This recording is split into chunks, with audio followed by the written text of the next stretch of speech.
अस्सलामुअलैकुम। Welcome to my channel midnight horror stories. अगर आपको मेरी कहानी पसंद आए तो प्लीज़ मेरे चैनल को लाइक और सब्सक्राइब करें। जिन्नात का ज़िक्र हमारे कुरान पाक में भी मौजूद है और इस बात का इनकार हम किसी सूरत नहीं कर सकते। हमने अपने बुज़ुर्गों से भी अक्सर सुना है कि जिन्नात का बसेरा अक्सर आबादी से दूर पहाड़ों और घने जंगलात में होता है। आज का वाक़या भी इसी बात से रिलेटेड है। हमारी जो लिसनर है वो बताती है कि उनका गांव एक पहाड़ी गांव था और उसके करीब एक घना जंगल भी मौजूद था। उनके गांव में जब भी कोई खुशी या गम होती तो सब लोग मिलकर उसमें हिस्सा लेते थे। उनके वालिद साहब फ़ौज में मुलाजिम थे और गांव में साथ नहीं रहते थे। वो और उनकी छोटी बहन अपनी अम्मी के साथ गांव में ही रहती थी। उस वक्त उनकी उम्र 16-17 साल की थी और छोटी बहन उनसे 1.5 साल छोटी थी। उनकी एक दोस्त की शादी दूसरे गांव के लड़के के साथ तय हुई। गांव में रिवाज था कि शादी से 1 महीना पहले दुल्हन की दोस्तें उसे तेल और मेहंदी लगाती थी और शादी के गीत गाती थी।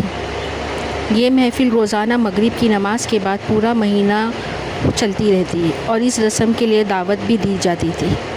इसी तरह की दावत उनके दोस्त ने भी दी थी। उनकी अम्मी फालिज की मरीज़ा थी और ख़ुद से चल फिर नहीं सकती थी। दोनों बहनों ने शाम होते ही घर का सारा काम निपटाया, अम्मी को खाना खिलाया और उनका बिस्तर सहन में लगाकर शादी के घर चली गई।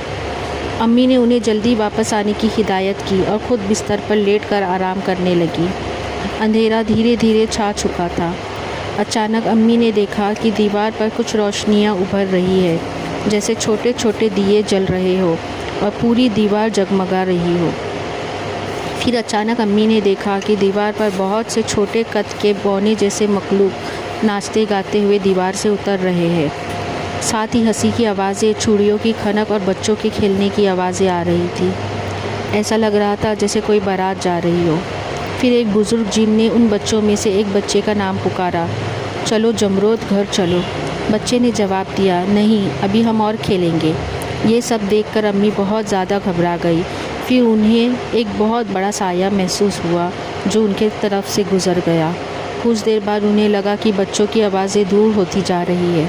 हिम्मत करके जब उन्होंने गर्दन घुमाई तो देखा कि वो रोशनियाँ दीवार के एक कोने में सिमट रही है। धीरे धीरे आवाज़ें भी बंद हो गई और वहाँ ऐसी खामोशी छा गई जैसा कुछ हुआ ही ना हो।